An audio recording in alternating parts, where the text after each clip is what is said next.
You are now listening to a podcast made in collaboration with the Copenhagen College Radio. Hey everybody, thanks for tuning in to episode 49 of the Social Media and Politics podcast, bringing you expert insights into how social media is changing the political game.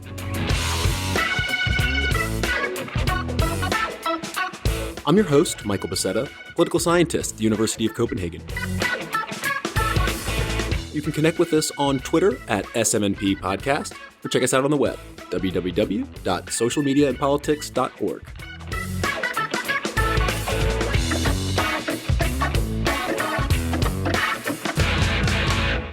All right, y'all, here we are at episode 49 of the series, coming up on that 50-episode milestone, and to mark this momentous occasion, I flew out to Washington, D.C., and conducted 4 really interesting interviews that I'm going to be releasing over the summer. The first, which you're about to hear, is with Matt Schruers. He is the Vice President of Law and Policy at the Computer and Communications Industry Association, or CCIA. And CCIA is the official trade association of the tech industry. So it's a membership organization that involves all the big players, Amazon, Facebook, Google, Netflix, Uber, Sprint, T-Mobile, really the powerhouses of the tech industry. And what CCIA does is serve as a link between these tech companies and regulators in Washington, D.C. and in Brussels.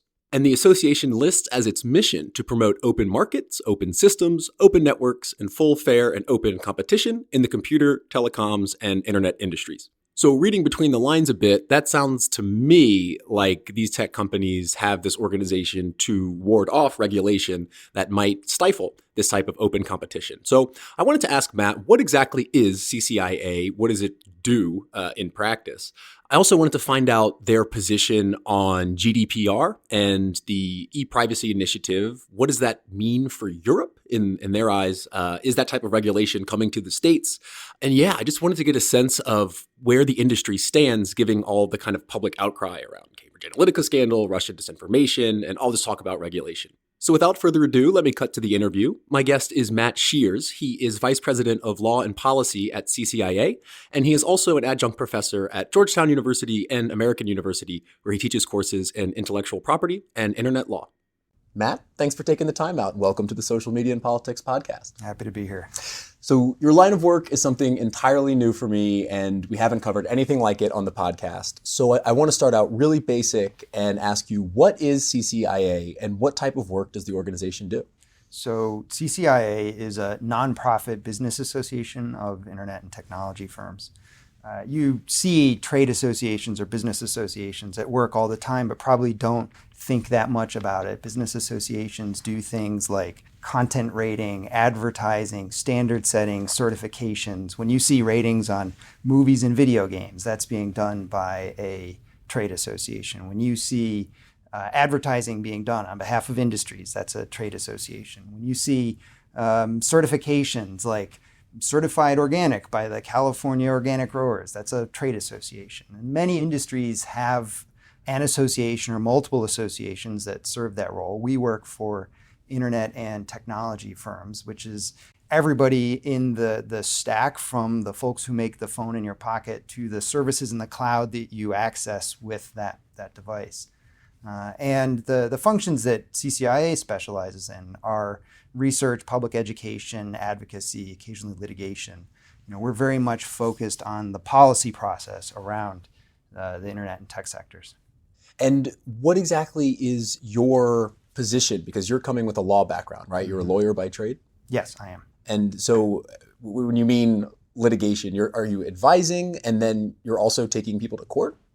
At times, yes. And so a good example of that is CCIA and many others are currently in the process of appealing the FCC's, the U.S. Federal Communication Commission's decision to flip-flop on the net neutrality rules that were implemented in 2015 and then repeal them 2 years later. So CCIA and a variety of other stakeholders have all appealed that decision. That's a good example of litigation. We also file briefs all the time, what in the United States we call amicus briefs, which say in important cases, we see the courts discussing this important issue. Here is how that will impact the internet and technology sectors. And those those kinds of filings can be useful. We'll also participate in regulatory processes as well. But that's only a small part of what the association does. Its public advocacy role is explaining how things are done and why they're done and why certain policies are good or bad for the internet services and their users is also a very critical part of the association's function. And I'm assuming, especially because these tech companies are sort of in the political spotlight at the moment, that there is a political element to that. Is there any sort of initiatives that CCI takes to lobby politicians as well? A lot of what we do in the public advocacy and public education might be construed, generically as lobbying. There are some registered lobbyists on staff. I think a lot of what we do in the form of research and education and publishing is designed to better inform policymaking. And so if you think of that as lobbying, then I suppose you could say it is. We regard all of that as just consistent with our general public education activities. And so how is it that the organization arrives at the positions it's going to take on policies? Because when you're managing, for the tech sector as a whole, I see that as a sort of disconnect, because in between your members, the competition is fierce. Mm-hmm. So how do you kind of take these? What's the decision-making process, I guess, for how that works? So there's an interesting assumption baked into the question there, which I want to challenge, which is that fierce competitors are necessarily going to disagree on fundamental principles. And in fact, that's not the case. Generally speaking, if you have a handful of firms that are competing in one place, they're far likelier to agree on fundamental principles than other firms in another sector of the industry. So, for example, you could have a group of hardware manufacturers who pretty much all see the world the same way because they view policy issues from the same place. Because CCIA is a very heterogeneous association that represents multiple parts of the communications stack, as it were, from hardware to services and everyone in between. That's actually one of the more challenging areas, is trying to articulate policies on behalf of this variety of constituencies that aren't entirely homogenous. But I think within subsectors of the industry, there is a lot of consensus about fundamental principles of policy. You can look across internet services and everyone's going to agree that the importance of a free and open internet should be central to all our policymaking, for example. And is it that all members have to agree, or do companies with a bigger market cap, for example, have more push, kind of like in EU politics? Right, that's a great question. There are associations that function that way. Some associations require complete consensus before they can do anything. And that, unfortunately, often leads to least common denominator policies where all they can agree on is motherhood and apple pie. And that doesn't do anybody any good, because lots of resources are expended and then the entity at the end of the day can't say anything meaningful. And so we do not focus or depend on a 100% consensus rule. We try and avoid taking votes about things, but try and move folks organically to a consensus position. And being a mission-driven association that is focused on open markets and open networks, it helps, because that mission is a guiding star for all our policymaking. But one of the arts of association management is trying to massage folks towards a consensus with as few disappointments as possible. And so are you relatively independent from those companies and organizations? Like, do you kind of propose something and then have members agree, or are they kind of lobbying you? I mean, how does that... I think many professional associations function in the sense that there are efforts to move towards consensus, and the organization is an entity to which people belong, and they pay to belong, and they pay for as long as they feel like the organization provides them value and represents their interests. And so, it's a free market, and at the end of the day, if you're dissatisfied with the services an association providing you, you walk and you go somewhere else. And invest those resources in another association. So all an association personnel answer directly to the executive leadership of the association, which I suppose includes me. Indirectly, we answer to the membership who participate in the association for as long as they think it represents their views. How internally associations choose to govern themselves, whether it's sort of one company, one vote, or I'd say a more organic consensus building process like we have, which is based on deliberation around our principles.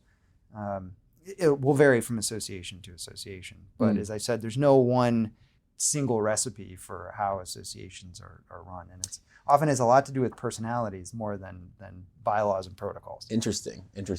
Because, I was looking at who are the members of CCIA, and you have, when we talk about the FANG companies, or FANG, you've got them, right? Facebook, Amazon, Netflix, Google. But what I was kind of digging in, looking for some smaller companies like Twitter or Snap, especially in the kind of social media space, and I see that they're not in there. So are they at a disadvantage for not being members? Are they not members for a reason? Are they at a disadvantage? Yes. Are they not members for a reason? Well, I don't want to comment on specific companies and what their decision-making process has been. I think it's not uncommon that smaller companies often sit out trade bodies, particularly in the tech sector. So if you are not participating in your industry's trade body, you are going to lose out on the opportunity to provide input in decision-making. You're going to lose out on having access to intelligence and situational awareness and all the other things that belonging to a trade association provides. But as I said, that's not uncommon because particularly for startups that are in the growth stage, they are often focused on other issues. They have a narrower field of attention. We need to get users. We're not worried about writing the rules for tomorrow if we're not going to be around for tomorrow. And so while I think the companies you mentioned ought to be members of the association, I think they're focused on other priorities and in some sense, depending on other folks in industry to defend their interests. And that's often a dangerous policy choice to make. But when you have scarce resources, you sometimes have to make difficult decisions. Yeah, and so looking a little bit into your background, I saw that you have a background in intellectual property, also antitrust. So I was just thinking about these huge companies and the kind of controversy around them. Do you think these are too big to fail? That's a common phrase that's often thrown around in relation to industry. I think a lot of the tech companies that we think about today have become incredibly successful in a relatively short period of time by being highly innovative and investing aggressively. All of these companies have some of the highest R&D in the U.S. economy, if not in the world. But any one of these services could go belly up tomorrow and would be replaced by competitors who do the same thing as well or better.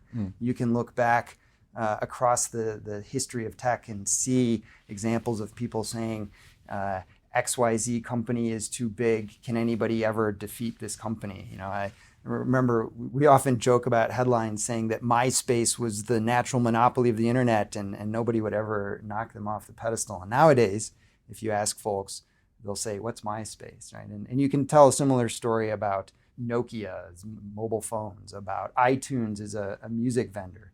Remember when iTunes was the monopoly of the music sector?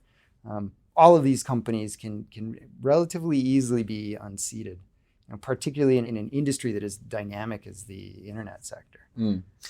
So I want to move a bit into privacy, which is I have a couple questions about this. And the one is that CCIA is all about open markets, open networks, open internet competition.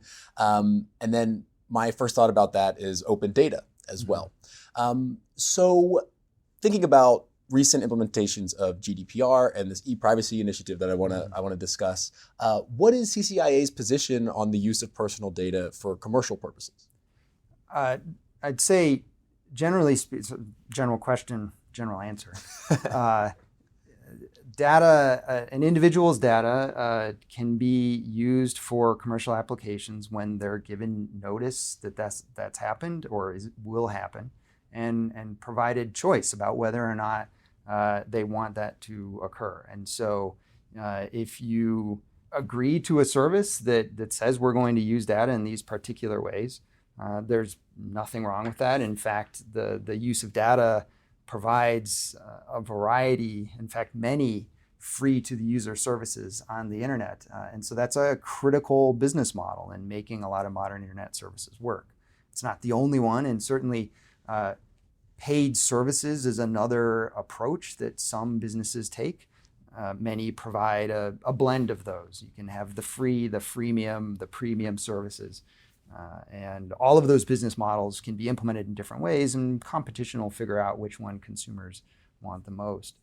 We think the use of data for the provision of commercial services is a critical aspect of the modern internet economy, provided consumers have notice about how their data is used and a chance to say no if they don't want that.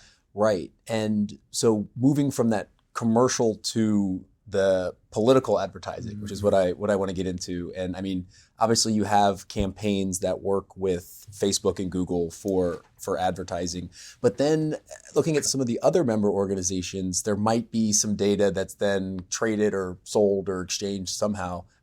I could be wrong on that, but is there a distinction between the use of data for commercial purposes and those political ones, whether that's campaigning or advocacy? So let me make one note on the sale of data. Mm-hmm. Most advertising platforms, including a lot of the ones that we commonly think about, do not sell data. Right? They provide services. They are a platform to enable advertisers to reach customers. But they aren't in the business of being what we think of as data brokers like Equifax and Experian selling your credit file. Mm-hmm. Generally speaking, the advertising platforms are trying to enable advertisers to find people who are likely to want their ads. And that involves the use of data to target advertisements to likely audiences that would care about them. But it doesn't involve the sale of your data or my data to someone else. Now, that data can still get out if there's a data breach, and then the FTC shows up in all the states and they investigate you, and there's class actions. So certainly data can involuntarily escape, but it's just worth remembering that advertising platforms, for the most parts, are not making data on users available. So with that as preamble, the political advertising context is a bit of a challenge. So if we're talking about those advertising platforms that I mentioned, they are increasingly, I think, attempting to write policies around political advertising. That's a very challenging activity because it involves a definition. You're going to apply it to some ads and not others. It means you have to decide what's political. And if you think about it, all advertisement is political in some sense. You're trying to get people to agree with something. And if that could be as pedestrian as agreeing that this is a product that I like. And so I think we're going to see firms, particularly ad platforms, wrestling with this problem for the foreseeable future. And we're going to see a variety of policies, I think, implemented regarding what kinds of political advertisement is permitted. And I mean, just, being in Europe with all of the notifications I've been getting about GDPR. Oh yeah. We got them here too. Right, right. Which is, I can't quite wrap my head around it. It's this huge, complex initiative. But I think, European legislators have decided just to go ahead and go through with the kind of first large sweeping regulations here. And how does your association interpret that? What's the sort of tech industry's position? The industry's position on GDPR is that you must comply with GDPR. It is the law in the EU, and companies have to comport with those regulations. If the question was GDPR the best way to go about this, I think we can have a long conversation about that and point to a number of deficiencies in that process. That being said, it is the law, and compliance isn't optional. But as you alluded to all the notices that you received, as many folks here in the U.S. did as well, I think it shows that there's a lot of uncertainty around the application of GDPR. And that uncertainty is leading to arguably a lot of unnecessary legal fees, a lot of unnecessary warnings that are not really going to do anyone any good. I think you look at the volume of GDPR and how companies have responded to it. It's a good example of attempting to substitute quantity of regulation for quantity of enforcement. Arguably, EU privacy rules until the last few years were under-enforced by under-resourced data protection authorities. And when they were enforced, they were often enforced arbitrarily. And the penalties were not, in all cases, necessarily meaningful. You can remedy that situation without 241 pages of rules. But what the GDPR approach was, I think, to start with prescriptive rules instead of trying to increase the enforcement and deterrent effect of the rules that already existed. And this is a bit kind of looking into the crystal ball, right? But what implications do you think it'll have on the tech sector in Europe? Is it something that, you kind of alluded to the fact maybe it could have been done better? Is it going to have a stifling effect on competition, for example? I think GDPR we're already seeing a stifling effect. The fact that a variety of US services have simply started blocking EU IP addresses is illustrative of that. And these aren't fly-by-night operations. Major news publishers are doing so. I was in Europe 2 weeks ago and was unable to read an LA Times article because the LA Times has decided that because of their, presumably because of how they're using cookies on their website to target advertisements, that they were going to block all EU IP addresses, that simply walling off Europe was a safer regulatory compliance strategy than trying to navigate GDPR. And that's not a good outcome for European news consumers. It's not a good outcome for the LA Times. And that's, it, I think, happening on a broader scale than we necessarily see. And so that means we're going to see less investment in the EU. And I also think it means we're going to see consolidation.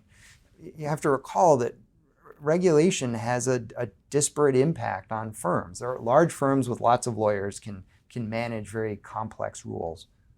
Small firms cannot. And in many cases, regulatory burdens mean firms simply exit the market instead of trying to comply. And so, ironically, I think the GDPR might result in some consolidation because only the largest firms are going to be able to comply with the elaborate rule sets. And that regressive effect on the marketplace is not going to help consumers. And, I'm thinking here we are a block from the White House, a few blocks from Capitol Hill. How are regulators in the U.S. looking at that? Is it a sit and wait? Do you think they'll incorporate some measures, maybe some of the better practices if they're already? No, I don't think U.S. regulators are looking to GDPR to draw any positive lessons, although I certainly think they've drawn some negative lessons. In the U.S., we have relatively robust privacy enforcement under a relatively general set of rules. Most of our privacy enforcement in the U.S., with the exception of various specific vertical laws, arise under our unfair and deceptive practices prohibitions that the U.S. Federal Trade Commission enforces. Privacy violations are frequently punished by the FTC under those rules. And in some cases quite aggressively, and companies wind up bound to 20-year consent decrees where they have bureaucrats looking over their shoulder. That's a pretty expensive and punitive outcome for companies that want to innovate. And so I think in a lot of ways, US regulators are probably going to look at the experience with GDPR, the compliance costs, people exiting the market, and saying our more general prohibition is a better way of going about it. And you handle problems with more enforcement and harsher penalties, not more rules. Mm. And is there any aspect of these companies being U.S. based that you think has anything to do with it? People don't like to say this publicly, but yes, absolutely. The fact that the firms that are primarily being targeted by GDPR and the e-privacy regulations are U.S. firms means that EU policymakers are much less likely to worry about the criticisms that they're over-regulatory. And so if large US firms say this is a burdensome regulation, I think regulators aren't that moved. That response lacks a lot of foresight, because if ultimately US firms might be able to navigate those more burdensome rules, but you've now created a barrier to entry to startups. And the likelihood of having a domestic homegrown industry of tech startups is less if they have a very high regulatory compliance hurdle that they must overcome as soon as they start operations. Mm. Now, you just mentioned the e-privacy initiative, which I basically only found out about by looking at CCIA's Twitter feed and seeing that it is a very big issue for you at the moment. I think maybe GDPR has overshadowed a lot of the press coverage and a lot of the conversation. What is e-privacy and what exactly does that mean for tech? So we'll start in the 90s. So the EU privacy regime was, for many years, the General Data Protection Directive of 95, which was replaced, functionally speaking, by GDPR, which is a regulation, not a directive, meaning it's more prescriptive. It doesn't have the directive effect whereby EU member states all implement at the domestic level. A regulation applies horizontally across all member states, and the expectation is that it is enforced as statute, not as the quasi-treaty that you might think of a directive being. The e-privacy regulation is now functionally the same process occurring with respect to the e-privacy directive of 2002, which people sometimes refer to as the cookie directive, because it was with the 2002 e-privacy directive that we started seeing the sort of cookie pop-ups. And if you find those helpful, you have the e-privacy directive to thank. But like the data protection directive, which was implemented in varying different ways across a variety of EU member states, the e-privacy directive is also subject to different interpretations by EU DPAs, and so you have potential asymmetries between member states, and that's not good for anyone. It raises compliance costs and makes it difficult for businesses to know what services they can provide to consumers, and consumers in smaller jurisdictions might not get the services they want because there's compliance uncertainties. And so the e-privacy regulation is attempting to update the e-privacy directive. The latest update of the e-privacy directive was in 2009, but it'll now be updated again by virtue of being a regulation. And that attempts to expand the scope of the directive to other contexts beyond the telecommunications context. So it'll certainly include messaging, for example, or IMs and chats and similar functionality. But it may also extend to other contexts. So if you have a connected car that saves preferences about different drivers, right? So the user of this key has the chair positioned in this way and likes these radio stations. And when they say to the onboard system, take me to work is this address. The user of this other key, you might have a different set of preferences. Well, all of that is now data processing that could be swept into the e-privacy regulation regime, and the regulatory compliance will also extend to those folks as well. So as I hear you talking about it, I think, especially with the car example, is that there is, and there always has been, I think, kind of an inherent trade-off between users' privacy and also the service that these companies provide. So if you're looking at a car company, if a regulation, for example, would make that data inaccessible to the company, is that kind of the idea that then the consumer can potentially lose out. Is that kind of the fundamental trade-off? Yes, I think that's absolutely true. And that's precisely one of the concerns about the e-privacy regulation. So if we map that context onto, or we map that issue onto the context of internet advertising, a lot of targeted advertising enables the provision of high-value internet services because the advertisers can charge more for ads that are likelier to reach the audience that one wants to reach. The old joke among advertisers was, the advertiser says, I know half my budget is wasted, I just don't know which half. Because you spray and pray, you advertise to everybody and hope your ads hit the intended audience. With digital enabled advertising, you can say, I want to advertise to people in these municipalities, or I want to advertise to people who are listening to the service at this time of day, because I know that mothers aged 28 to 35 are likely to buy my products, and they are likely to listen to the radio stations or the online services or whatever at this time. That's the audience I want to target. Having that data allows the advertising platform to charge more and therefore secure more revenues for what is a free to the user service.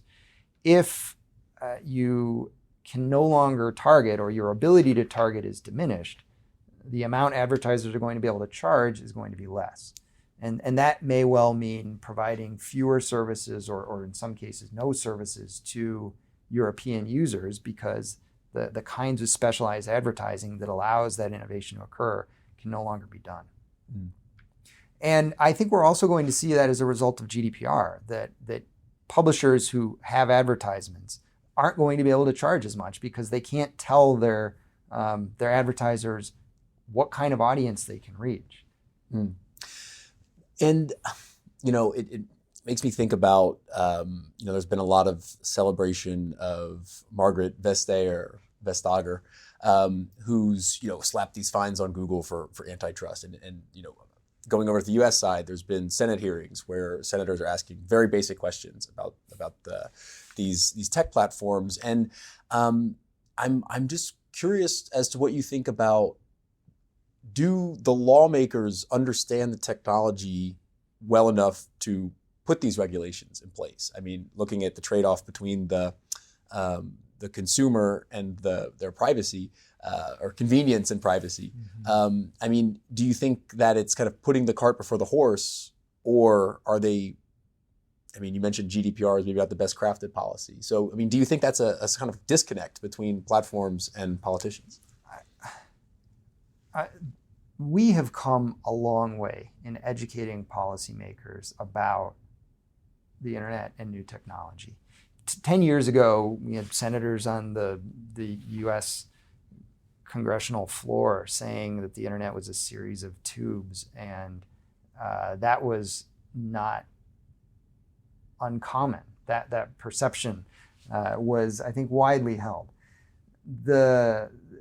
By and large, policymakers have come a long way in understanding a rapidly changing technology, and so that's encouraging. But we have a lot more that we have to do, and I think technology has become a lot more complicated, particularly industries like digital advertising, which is one of the most complicated markets in the entire technology ecosystem because of how many different models there are for selling and moving advertisements from an advertiser who wants to reach an audience to the publisher who has space for the advertisements, that has an audience that they're trying to marry with advertisers. That's an incredibly complicated industry, and even industry experts, frankly, will struggle to articulate that in a simple and understandable way. So I think the job has gotten a lot harder, but that doesn't mean that policymakers haven't come a long way. But I still think there is a great knowledge gap that we need to bridge, and that's going to require a lot of work on everybody's part. I think both policymakers and industry in explaining how things work. Even the people who are working at the forefront of digital advertising are constantly innovating, and there's so many different models. Is it? it's almost an unrealistic expectation to have someone who's working with, a senator, for example, who's got tons of other things aside from tech, right, to do that. So how do you actually bridge this gap? I think the current model is to have the platforms regulate themselves, and I'm not sure exactly kind of what the best mode is. I mean, do you want your senators to be digital experts and not focus on other things, or how do you? I mean, because this isn't going to slow down, right? It's only going to continue to be into the digital age, so to say. Since you mentioned it, Congress recently voted down a proposal to reestablish the Office of Technology Assessment, which was closed in 1994 as a cost-saving measure. And one of the roles of the OTA was to explain increasingly complex technology to Congress at a time that technology was becoming more complicated. And ironically, they probably got rid of an institution, a sort of an in-house think tank, you might say, at precisely the time they needed it. But it unfortunately became something of a partisan football, and therefore it's unlikely to ever be reinstituted. But I think Congress very much needs that. There are members of Congress who are incredibly fluent with technology despite all the demands placed on them. But they are not a majority of the body. So, as I said, I think there's more that needs to be done.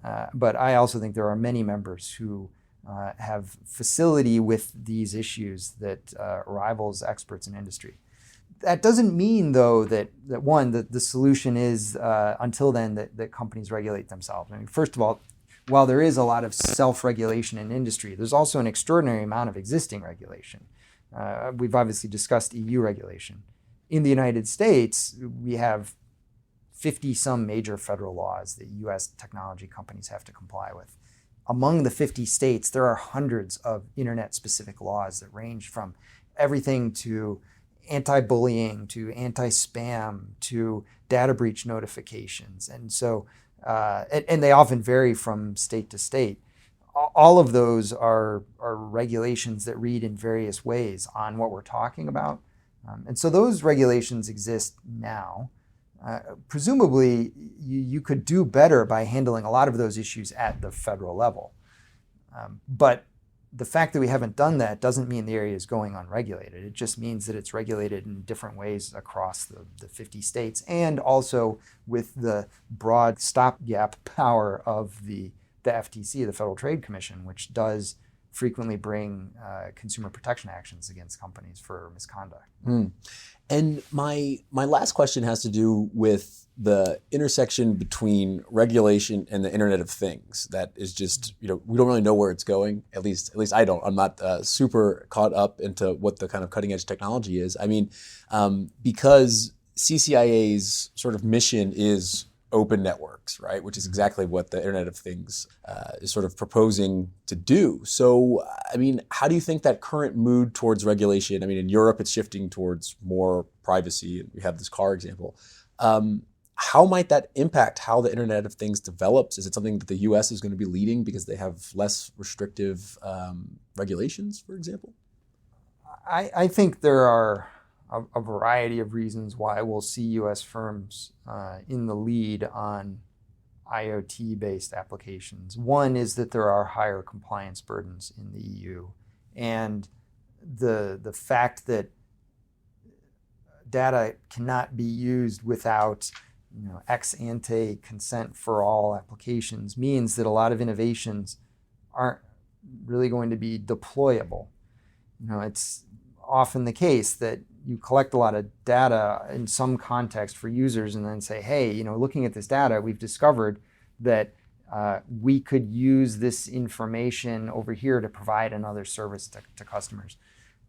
And some innovation comes out of that customers benefit from, even though the customers didn't get a specific click-through agreement up front that said, hey, we're going to be applying this data to this other purpose, because it hadn't been identified yet. Because those kinds of innovations are more likely to be implemented in the United States, I do think we're going to see the U.S. taking the lead. I also think a lot of the voice-driven functionality that is around IoT applications is going to have a higher compliance cost in Europe as well. And so the voice interface, which is probably going to be the next major area of development in consumer technology, is already a place where we're seeing U.S. firms taking a lead. I think that's an unfortunate but inescapable result. We could talk a little bit about privacy enforcement in the IoT context. The Federal Trade Commission did bring an action against D-Link, which was one of these companies whose webcams were shanghaied into a botnet for attacks in a variety of contexts, but it was basically used to launch denial of service attacks from devices. Jeez. Yes, and the FTC, I think, quite bravely brought a case against D-Link, and in the initial, at the trial stage, the court threw out the FTC's case because they hadn't adequately alleged harm to consumers. And so I do think there is a place where policy can be developed, ensuring that the enforcement capacity is there. But a lot of the applications of data in the IoT space are really not all that different from applications of data that we're talking about in the connected car context or in the context of GDPR. And so for the same reason that I think U.S. firms have an advantage there, we'll see them staying ahead in the IoT space for the foreseeable future. Yeah, it's super interesting and a lot of things that I hadn't heard about before, but starting to make my head spin a bit. So I think let's call it at that. And Matt, thanks so much again for your time. Yeah, my pleasure. Happy to chat. I've just been speaking with Matt Schruers, Vice President of Law and Policy at CCIA. And that's a wrap for this episode of the Social Media and Politics podcast. Thank you again for tuning in. Next time, for our 50th episode, I'm going to be interviewing Ramiz Taze. He is Vice President of Audience Development and Insights at Axios, and we're going to be talking about the power of platforms for political news publishing. If you can't wait, there's a live stream of that up on our Facebook page. You can always connect with us on Twitter at SMNP Podcast. Swing by the website, socialmediaandpolitics.org. I'm your host, Michael Becerra, signing off from Chapel Hill. See you next time.